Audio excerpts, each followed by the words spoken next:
We're interviewing Eric Rosenfeld. This is Gene Sachs. We're in Nashville, and this is May 6th, 1990. Eric is a refugee from Germany. Eric, we have a lot of things that we want to talk about. I'd like to ask you first, what was life like for you as a Jew in your town before the war? Before the war, of course, I was born in 25, and I started going to the public school in Seeheim in 31. In 34, I had to leave the public schools because of the treatment by my fellow school members and teachers. Because I was Jewish, I was stoned.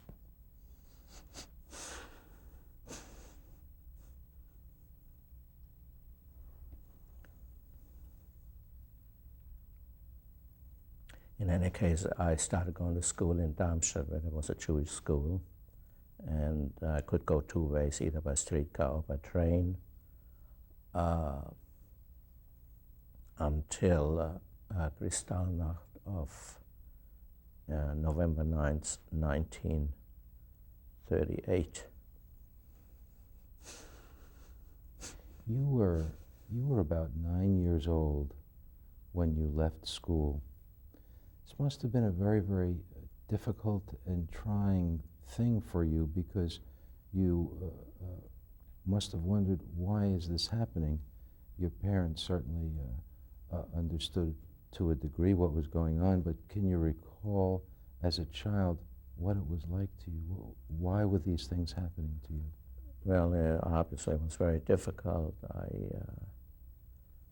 had no understanding at the time why anybody should be mad at me or hate me or not want me around, because I had been playing with the other children as children will play without any consideration of that I was Jewish and the other children were Gentile or anything like that.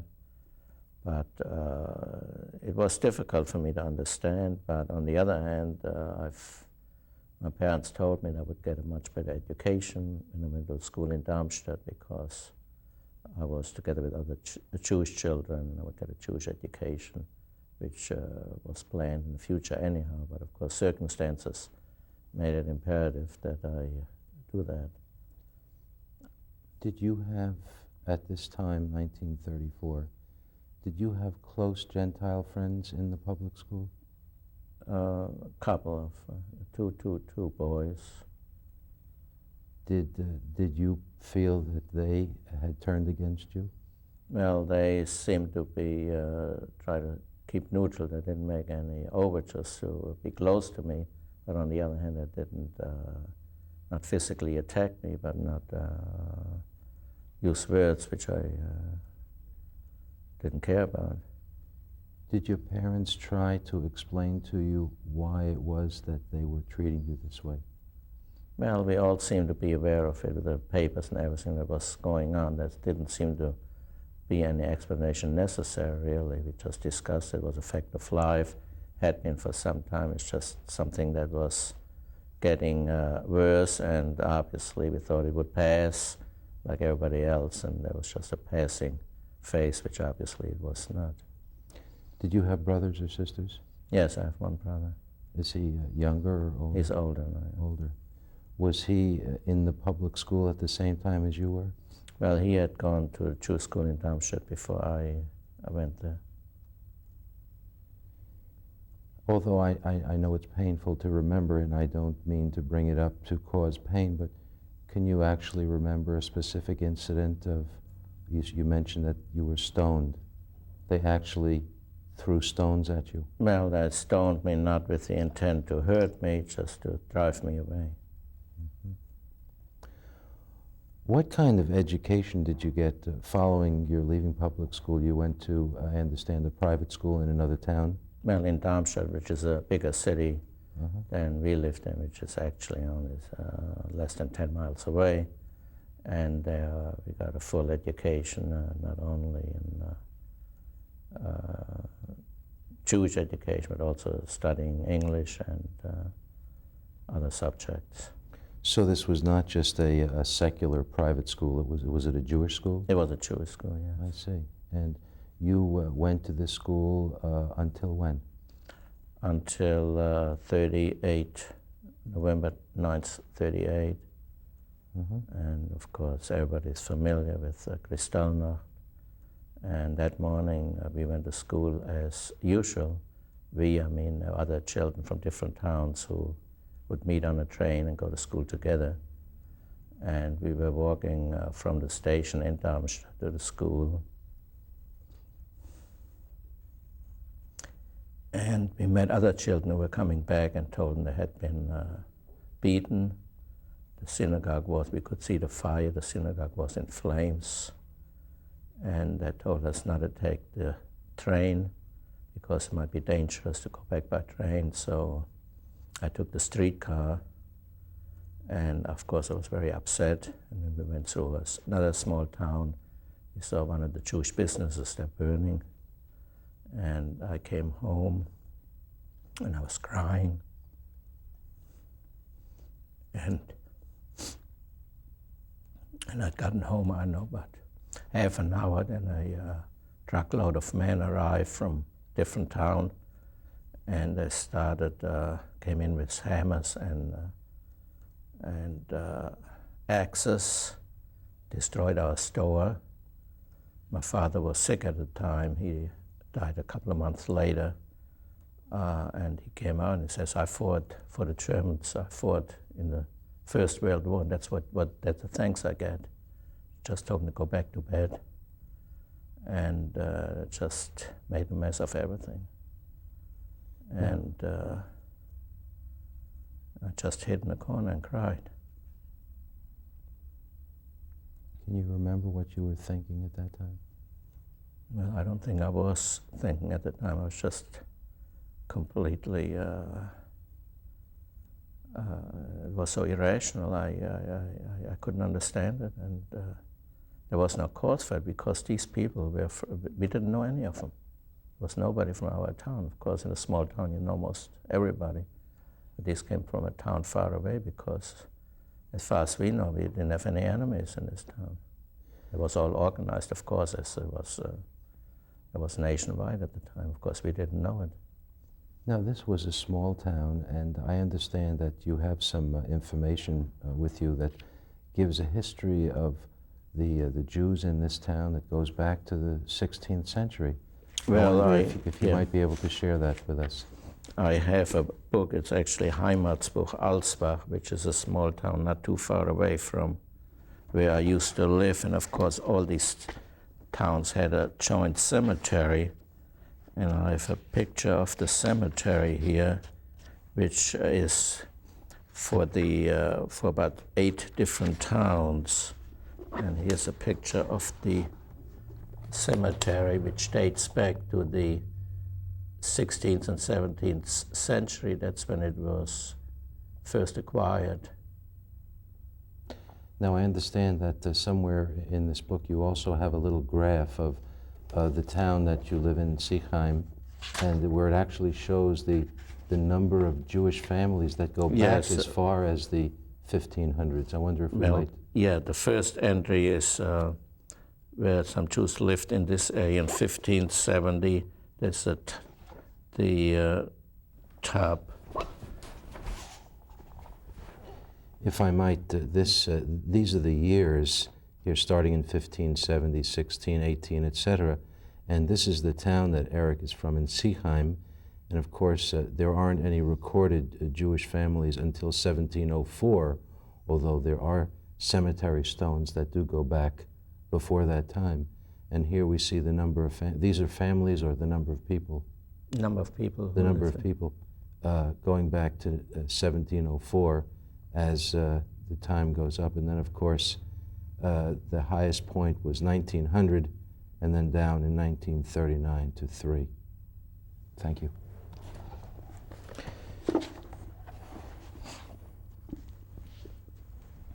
Are there any pictures of your family Yes. that you have that you would like to share with us? I was going to say something else in respect to the cemetery, but I can't think of it now. These are my wife's parents and my wife, I'm sorry, my mother's parents, and this is my mother over here and her brother. This is your mother. Mother on the right. Right here. And the lady seated next to her? Her mother, That's my her grandmother. Mother. Did you know your grandmother? No, I didn't. Didn't know your grandmother. And of course, on the right is my grandfather and my uncle. And I have pictures of my parents. This is my father. This is my mother.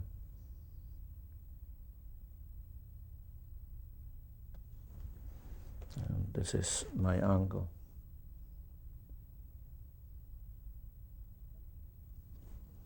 My uncle had worked in an office for many years, and he became blind. I don't know the exact reason for it, but it would appear a strain. And so when our business, local business, went down, my father and my uncle would go to surrounding towns to sell dry goods, and my uncle would go along.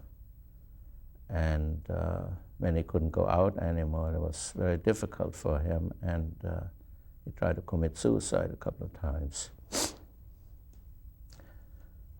So he was institutionalized, and from there he was deported. And all the institutionalized persons, Gentile and Jewish, were sent to camps and eliminated. That was in 41, March 41. I understand that during these times, when people from institutions were sent to these camps, oftentimes a letter was sent back to the family, or, if requested, information on the cause of death. Did you receive anything about your uncle? Not that I'm aware of. I don't think we received anything. I see. I might add at this time, well, I don't know how, which procedure, well, let's just go on. Yeah. Well, now you were 13 in 1938, November, Kristallnacht, and you had a Jewish and a secular education. Were you bar mitzvah, Eric? Well, that's a good question, because about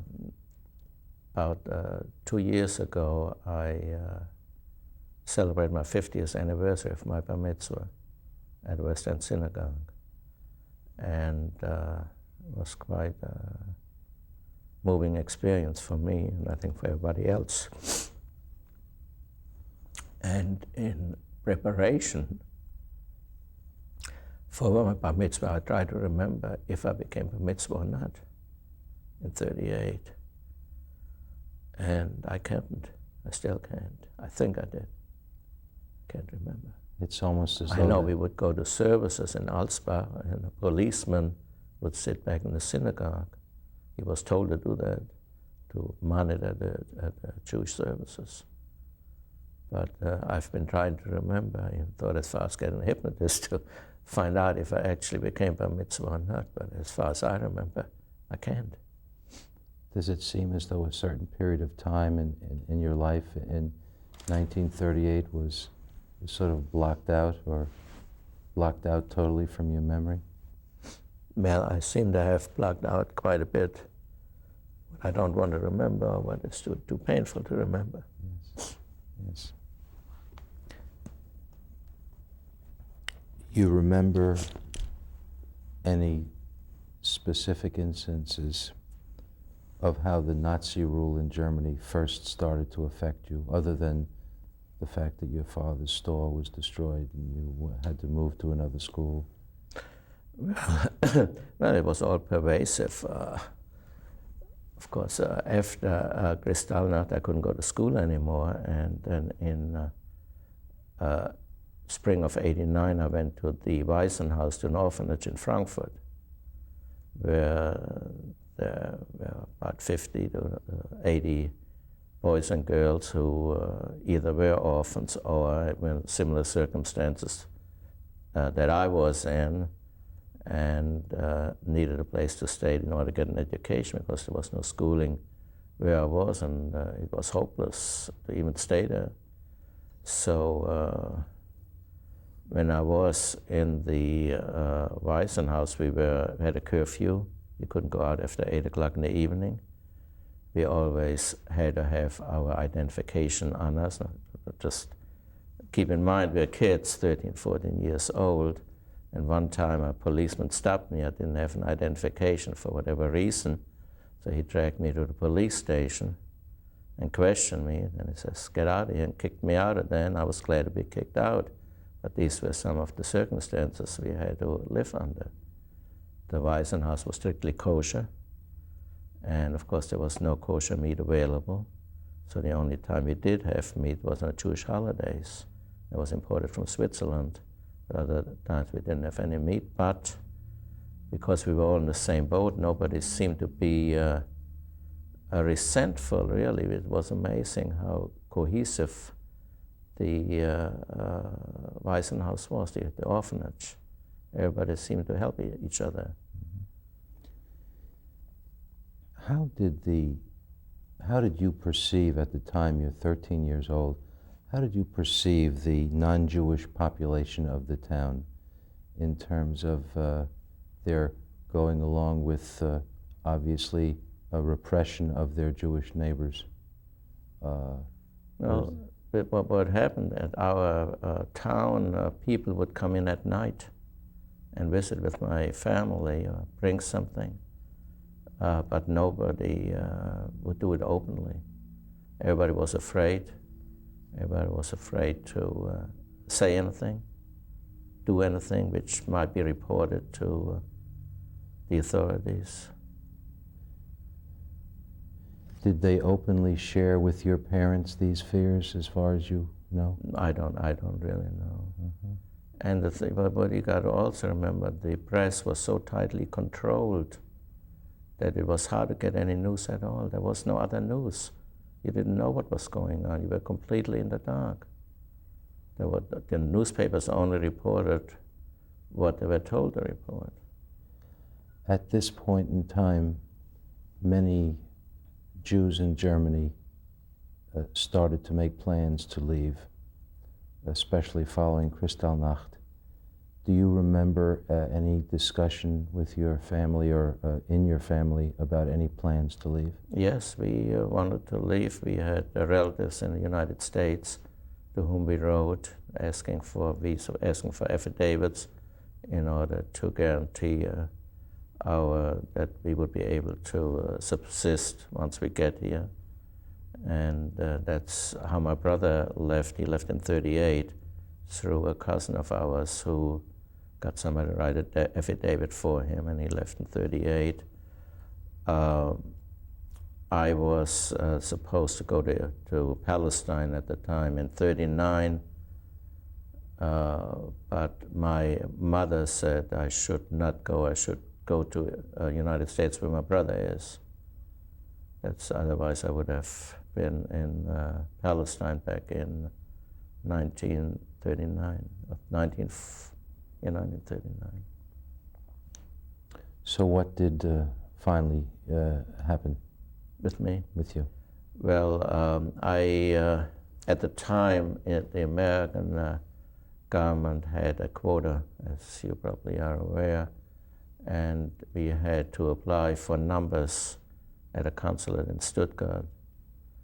And my family's number was, I believe I might be off, somewhere around 30,000. And then Hayes, without my knowledge, got a number for me, which was about 23,000. And through the fact that they got a number for me, which was lower than my family's number, my number came up, and I went to the American consulate in Stuttgart on April 15, 1941. And at the time, when you traveled, you had to have permission from the Gestapo to travel. And I thought I would not get the permission, so I left without getting a permission and just took the train and went to Stuttgart. And I got my visa, and there were about 16 or 17 children, my age 16, the same age range. And we expected to leave together by ship. But they made a mistake on the American consulate made a mistake on my visa, and they had to send it back, so I left a week after the others left. And my visa actually expired the day before we arrived in New York. Eric, you mentioned that while you were waiting for the time to leave, because there was a mistake on your visa by the American consulate, you had to stay a week later, and then you finally did leave, and you were relating that story again. Yes, I left on, I believe, about August 7. I left Frankfurt by train. I had to go to Berlin. 6 other children joined us, and then we went by a closed train from Berlin back to Frankfurt. And I don't know how my mother got word of it, but she was in Frankfurt on the platform waving at me when we went. We were in Frankfurt, and then we went on to Metz and Paris, went around Paris, and through down into Spain. We crossed the border at Orde. We almost didn't make it because one German policeman got suspicious because of one of the people who was on the train went back to retrieve something, and he thought they were giving messages. So they held us up a couple of hours, but then we finally did get across to Spain, went through Spain into Portugal and to Lisbon, and from Lisbon we got in a ship going to New York, and we arrived in New York day before Labor Day in 1941. And the ship, incidentally, there was a converted coal ship. There were about 90 people in triple-decker bunks, and you can imagine what the conditions were. Actually, there's somebody living in Chicago, in Nashville, who was on a ship with me. Is that right? Imagine a lot of people who weren't used to ocean travel might have gotten sick on the trip over. Well, this was the least of our concerns. The least of your concerns. But let me go back to the Waisenhaus. I would like to say a few words. I have a few pictures from the Waisenhaus, and these are all children who were deported, except 1 or 2.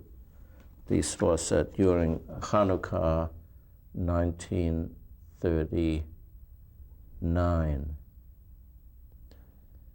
How were you able to learn?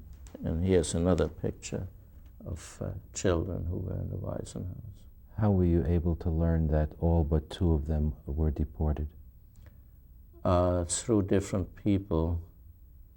No, I know only of one who I don't know, but I was told that he was living in New York. Mm-hmm. And this was the director of the orphanage who could have left, but didn't, because she wanted to stay with the children, and she got killed, like the rest of them. When was the orphanage closed? Well, it wasn't closed. It was everybody was deported, was sent to the ovens, and that was the end of it. And of course, during the let me see. I believe I have a picture of the orphanage here. No, I didn't take a picture. I didn't think it was important. But this is the ship I came over on. There's a date on here too. It says August 20th, 19. I have very few things left from those days. Eric, there's a period of time between Kristallnacht and August of 1941, a time in which a lot of very bad things were happening to the Jews in Europe. And that was a time between the time you were 13 and the time you were 15. Can you relate to us what was happening to you personally and your family during this time? My father died at home December 30th, 1938. And I still remember when he was buried in a cemetery, the very cemetery we saw a picture of before. And I remember it was a rainy day when he was buried, but I remember very little else about this particular day. And then I was alone with my mother until she made arrangements for me to go to Frankfurt. And I would go home whenever I could to be with her, but I guess from a child's point of view, we were not as much impressed with the hopelessness of the situation my mother was in. We tried to get her to Cuba because there was a possibility some people could go to Cuba, but she was deported in March of 1942. And here I have something which the mayor from Germany gave me. Let me read it first before I show it. And it says here, abgereist ohne Angabe des Zieles, which means she departed without giving the end,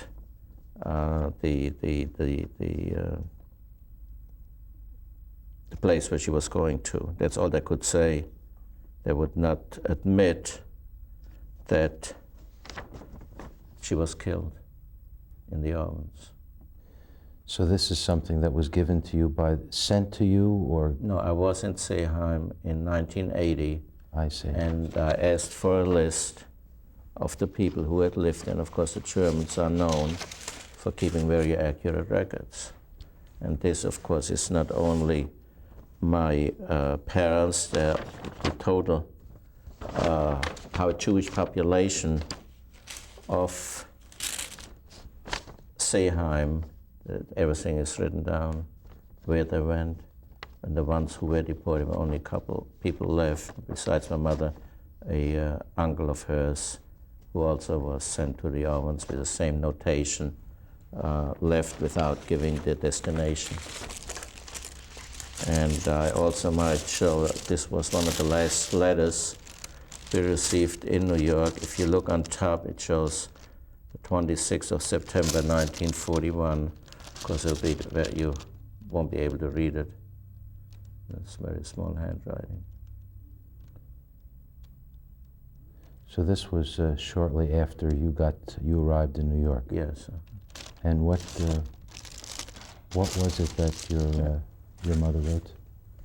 Big pardon? What was it that she wrote to you at the time? Well, she couldn't write anything pertinent, because if you look at this envelope, it is, if you look at the bottom corner, it shows where it is initialed, where all the letters are read. That's it right down in here. And in the back it says geöffnet, which means opened. At least to let you know, that's one thing, that they did censor all the mail that was going and coming.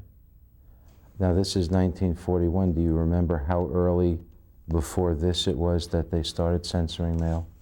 I really couldn't say, but I believe as soon as the war started in 1940, of course in 1939.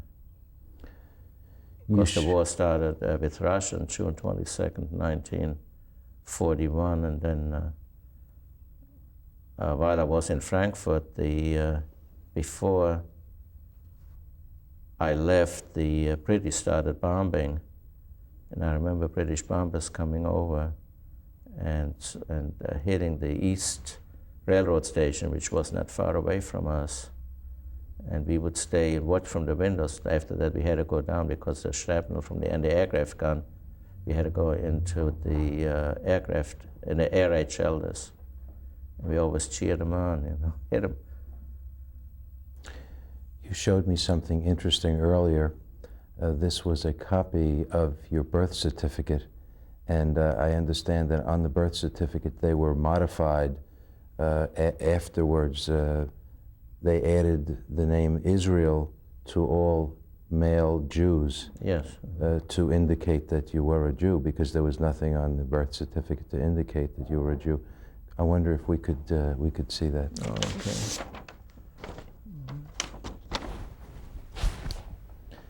I outlined this. This is just the information, and this is what is added. I assume that in this column, this typing is what was added afterwards. Yes, this is an explanation of the date when the law was passed. I see. And here is the name Israel that was added. And of course, also in this respect, on the letter, you will notice that the name, if you look up here, it says Sarah. All women had to have the name Sarah, just like men were Israel. Had to add Sarah and be sure they had it on the letter, or it wouldn't have not have been.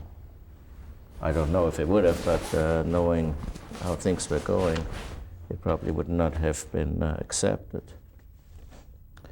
So then it was in Frankfurt in November of 1941 at the railroad station when it was the last time that you saw your mother. That's correct, yeah. Mm-hmm.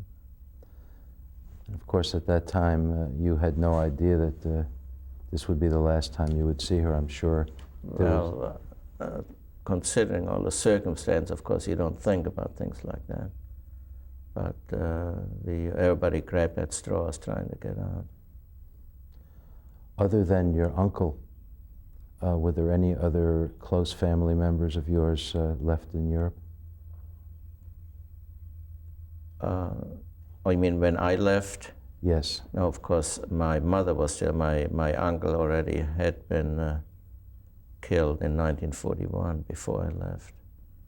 And my mother's uncle also was deported along with my mother. They were the only two left in Seeheim. And you had no cousins or any other family members that? No. Uh-huh.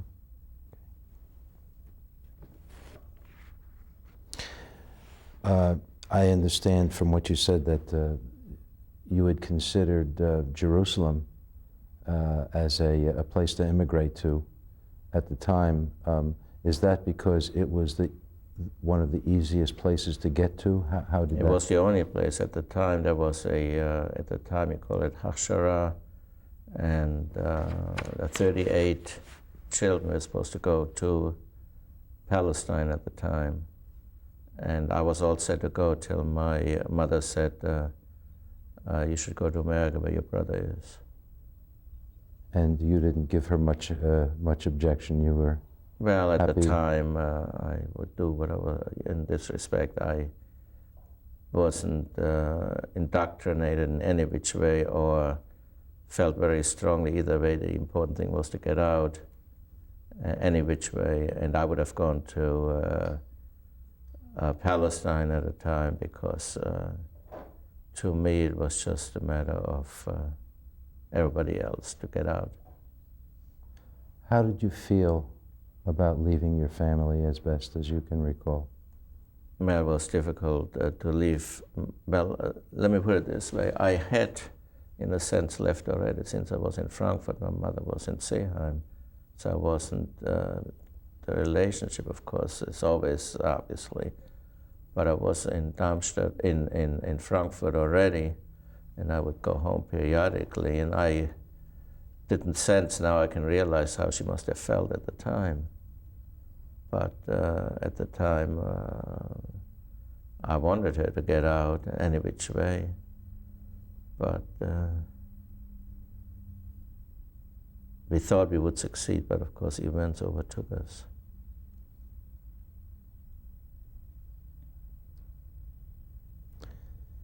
How did you happen to come to Rochester, where I understand most of your children were born and where you spent many of your early years in the United States? Well, what happened, I went to work for a printing company in New York, and they opened a plant in Chicago, so moved to Chicago. And then I opened a plant in Rochester, New York, so that's when I moved to Rochester, New York, back in 51. No, I was in 46, I'm sorry. Now, when you arrived in New York in 1941, you were 16? Yes. 16.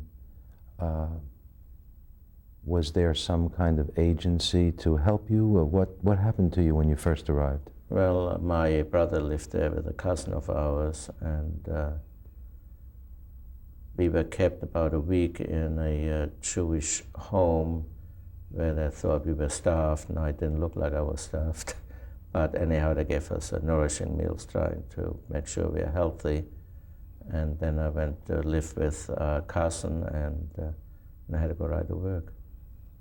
So you did not have the opportunity to continue with any kind of schooling? No. The only New York State required at the time that if you're under 18, you got to attend a public school for half a day a week. So we go down somewhere, I forgot where it was in New York, and just hang out for a few hours, how that goes. And so the requirement was met, which was very ludicrous because it didn't serve any purpose, it just deprived me of my time. But such is the law. And but what was most important to you at that time was, yes, providing for yourself? Exactly. Or paying my way. And you moved with the printing company to Rochester. That was... Eventually, yes, and then to Nashville. And then to Nashville. Where did you meet your wife? In Rochester, New York. And she was born a citizen of the United States? No, she was born in Germany also. And she had been, she has a similar story as mine. She lived in Italy where her mother died, and her father tried to escape to France, and he was caught and sent to the camps. And she was one of the 1,000 people where President Roosevelt had a special, signed a special proclamation to let 1,000 people in, who were then interned at Oswego. And that's how she came to Rochester, New York. Besides, her uncle and grandmother lived in Rochester, New York, which was fortunate that they lived there. So she left Oswego and went to live in Rochester, New York, and that's where we met. And she's going to tell her own story. What was some of the difficulties that you faced when you first came here? I mean, obviously, your family was not an English-speaking family. Was language a big difficulty? The language was no problem because, of course, we had several years instruction in English, but I had nobody to guide me, to show me the ropes, so to speak, which proved to be. But of course, in 44, I'm in the Army, in the United States Army, and I was sworn in January of 1944. And I became a citizen down in Macon, Georgia, after only 3 years. And when I went back to Germany, I went back to the same town where I used to live. And I took the mayor, I took him in my Jeep, and I was attached to CIC at the time. I could do anything I pleased. I took him for a ride, and he was Catholic, and he was saying his rosaries, and he didn't expect to live. And I had a pistol on my side. I could have done anything I wanted to do without anybody saying a word, and he was just waiting for me to tell him to get out of the Jeep. But I couldn't do it. I felt if they're evil, I don't have to be the same way. So he remembered you? Of course. He knew exactly who I was.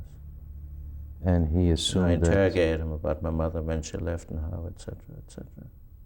And he assumed that you were coming back to take care get of even, so to speak. Yeah. But as you said, you couldn't do what they were doing. I couldn't shoot him down in cold blood. I had the best intentions to.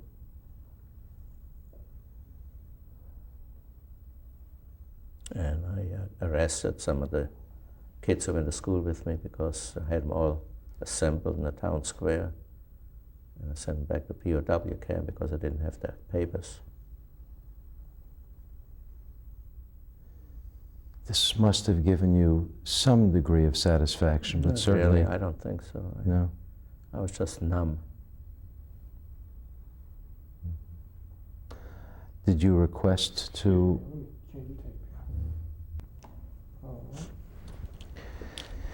Eric, you were telling me that you went back to Germany in 1944. This was only 3 years since you had left. Probably a very unique experience for someone who was literally thrown out of your country. You lost your mother, and you had become an American citizen by that time, enrolled in the Army, and you had the opportunity to go back to that very town where these things were committed to your family. I know you describe it as a numbing feeling, but can you relate some of the things that you were feeling in anticipation of going back to Seeheim? Well, I didn't go directly to Seeheim, I put it this way. We landed when I came here, we landed at Omaha Beach. And we went, I was in replacement depot, and somehow my records were displaced. So I went on a replacement depot all the way up into Belgium, then went back to Paris for intelligence, and then we went into Germany, and we went gradually into Germany. We started in the Alsace and then across the Rhine. And unfortunately, it was springtime, and it's a beautiful area where we used to live. But your question, of course, is how did I feel, and what were my reactions to being back? No, but don't let my question. Yeah, I understand. I want you to share with me anything that you care to about this time. Well, I met some people whom I talked to, whom I knew, who said they had nothing to do with it. And I had no recollection of actually what happened because I had no idea what was behind all that. I only saw what happened to me. I had no background information. Nobody talked to me about, nobody had the information to tell me what actually had happened. There was one reason.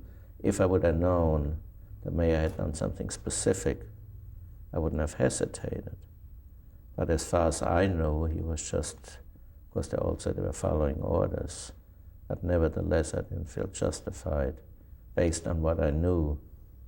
If I knew he had pulled the trigger, I wouldn't have hesitated 1 minute. I mean, this would have been a foregone conclusion. But as far as I know, he had just given it orders and somebody had taken it away, and that's what it was. So now you're back in 1944 as the occupying force, and still at this time the war wasn't over. No. And still you were not aware of the atrocities that had and were still being committed. I became gradually aware of that, yes. As a matter of fact, after the war ended, I was in Kornwestheim near Stuttgart, and we had German prisoners, political and civilians whom we were interrogating. And now I had some brushes during the war with some Germans where I had to interrogate them. I remember one specific instance, there was some SS man terrorizing an area, and they called us. So I went back and they had caught one of the SS men, and I was interrogating him, and an MP was sitting in front of the door, and he wouldn't answer me, he just kind of smirked at me, and I really got aggravated, so I had a thin pair of leather gloves, and I hit him in the face. The tears were coming out of his eyes, and I could feel he was ready to pounce on me, and I had a little gun on the side, wouldn't have done me much good. But he finally talked, and when I came out of there, the MP looked at me, looked at him. He couldn't figure out what could have happened. but it takes a bit to get me aggravated.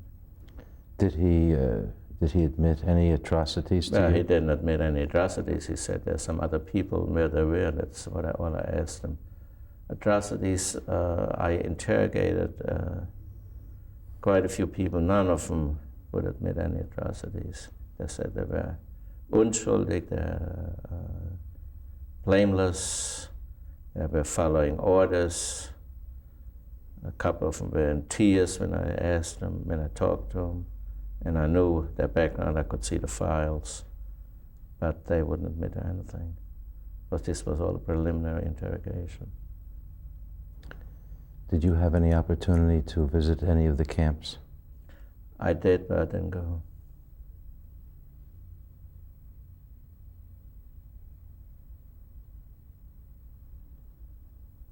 Out of fear? Not fear. I thought I knew what to expect and I didn't want to see it. I still, now when there's something about the Holocaust or anything like that on TV or in the movies, I don't see it. I should, but I don't feel comfortable. Have you been able to share your experiences with your children? Not thoroughly, superficially. And I'm sure there's still a lot of things missing, which I can't articulate. Mm-hmm. Once you were resettled in this country, did you make any attempts to get any other families or friends out of Europe, or did your community, I guess that would be in Rochester, was there any move afoot to do anything to help the refugees? Well, I would collect for United Jewish Appeal. The first thing I did when I got there, and I would contribute and I would collect money. That's about the extent of. Whereas I didn't take an active role. Active role to the extent that I would work in the United Jewish Appeal. Did the nature of your Jewish practice change once you were resettled here from what it was when you were in Germany? Not really. I am not Orthodox, but conservative, and when I lived in the Waisenhaus, we were strictly Orthodox, and felt very comfortable. But I feel comfortable now. I haven't given up my religion based on what has happened, which of course, a lot of people say, how could God do a thing like that? Was there ever a time when you did question? Well, I do it all the time. Question it all the time, which doesn't mean, that I don't believe in God, but I might believe in God in different ways, and that I feel God is inside of each and every one of us, and we have to answer to ourselves. Looking back at the time when you resettled here, what were some of the dominant feelings that you had at that time, and how has that changed with time? Well, basically the biggest problem has been that I always felt kind of lost. I had no relationships, no people close to me, and when you lose your family, you lose a lot of things. And the support and just the psychological fact that you have somebody to talk to, somebody to consult with. Were there other refugees that you met that you were able to share or console with? Yes, but not many. How long did it take for you to start to feel at home, for lack of a better word, here in the United States? Well, it depends what you call at home. A lot of people feel at home immediately, which is, for some people, isn't saying much. For other people, it means a lot. It's a very difficult question to really address, because at home is really a little ambivalent. I mean, to feel at home, to feel comfortable, I think when and you have to live in a place for some time. Once I lived in Rochester for some time, I felt comfortable, and always tried to belong to a group and be active. And that's how I met my wife, because we formed a group in Rochester, New York. And needless to say, I became president. And what kind of a group was this? we called it Tikva, which means hope. And we met at Jewish Community Center in Rochester, New York. And we'd take trips and have speakers. And matter of fact, at the time we had a speaker on euthanasia, of all things. That's when I met my wife for the first time, of all things. But this is usually where I felt comfortable. Was this group actively engaged in trying to find out about the lives of family members who were left? Well, at that time, of course, everything had been found out. There was really not much left to find out, so we more or less tried to support ourselves and have some social intercourse in order to meet people, become better acquainted, and find friends, and perhaps find a person you want to get married to, and that sort of thing. That was the main purpose, besides being educational. Of course, education sometimes is a cover for social activities. You mentioned that you returned to Germany in 1980. I returned 65. In 65? First time, yeah. What was the reason for your trip, and how did you well, feel? the basic reason was that my wife's brother was in the British Army. And I don't need to go into a long story about his background, but we went to see him, and he was stationed in Germany at the time. So we decided to take a trip to Germany. We went to France, Germany, Italy, Switzerland. But I went back to Frankfurt first, where I was in a Waisenhaus and in the orphanage. And we landed, I rented a car, and I drove up the same street where the orphanage was. And of course, had been bombed out during the war, so I had some pictures, don't have them with me, which I took right after the war. And I couldn't face it, and I said, let's get out of here. So I went to Darmstadt and spent the night there, and then I went to the cemetery. I remember when I went to the cemetery, it was locked, and I climbed over the wall. And then the next day we got the keys there, it's kept locked. We got the keys and we went there. This is 24 years after you left Germany, the first time that you were able to visit your father's grave. Yeah.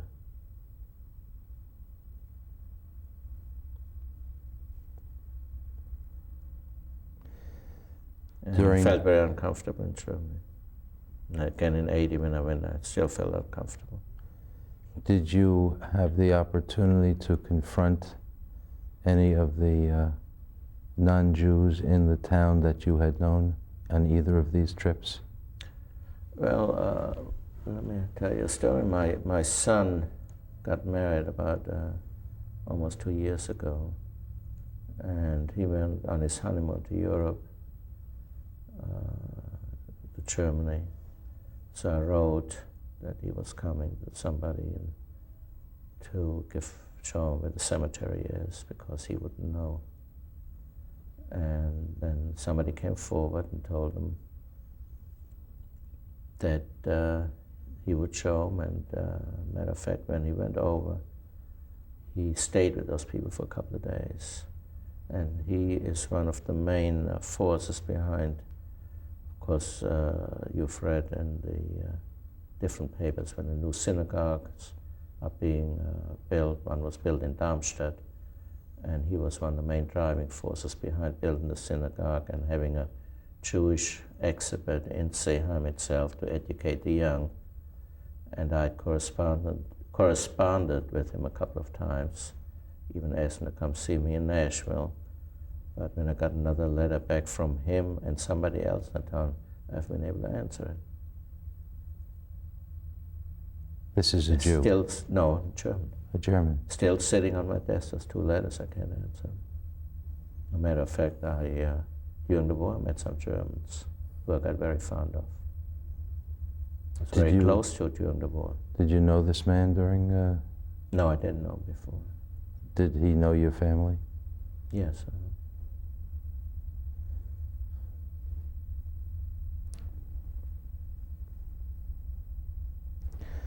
How would you say that, I know this is a broad question, but how did your pre-war and the whole immigration experience, how did it change your life? Do you look at other people? Well, it robbed me of my youth. I mean, I got nothing. I mean, from the time I was 7, 8 years old, I had nothing. I mean, that's a vital part of everybody's life, and I never had it, which reverberates through your whole life. I mean, that's something, once you miss it, you can't replace it. That's the worst part of it. And besides everything else, as far as I'm personally concerned.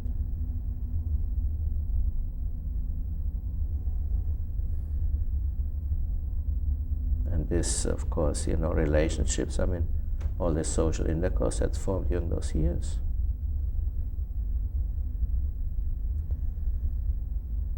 At that time I was in an orphanage, and of course, no matter how nice people are, you're still a part of a group. It's not family. And you get pushed around, I mean, let's face it. You're a kid, and you can't assert yourself in that situation. And then you get used to that sort of thing.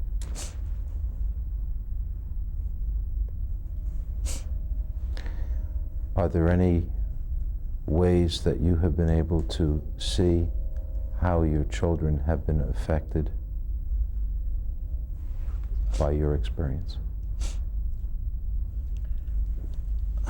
Yeah, I think especially my sons are very conscious of it, more so than the girls. And, but it's difficult to explain your feelings to them. I mean, they of course have a different attitude, and time and their upbringing has been such where they had everything.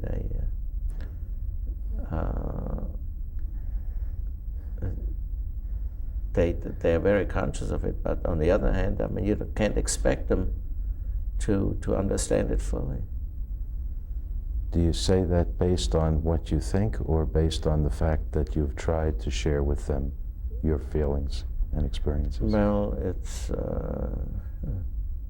Have you given them an opportunity to respond to your experience by your telling them your story? Not really.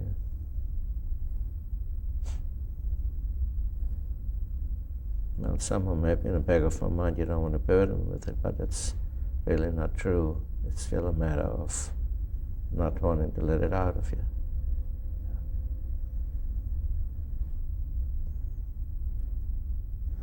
I wonder if, as opposed to burdening them with it, it would be just the opposite experience. I know what you're saying, but it's very difficult to talk about it. I understand. Has this experience, your entire life, how has it affected the way you feel about being a Jew? Well, I feel positive about being a Jew. I don't, even more so after this experience. How has this affected the way you brought up your children?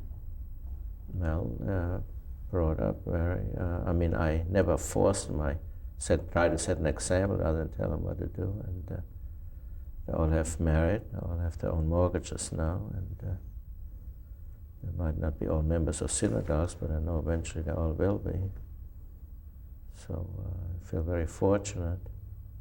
My children have done well and doing well. And want to come home and see us and talk to each other all the time, and we can relate to each other.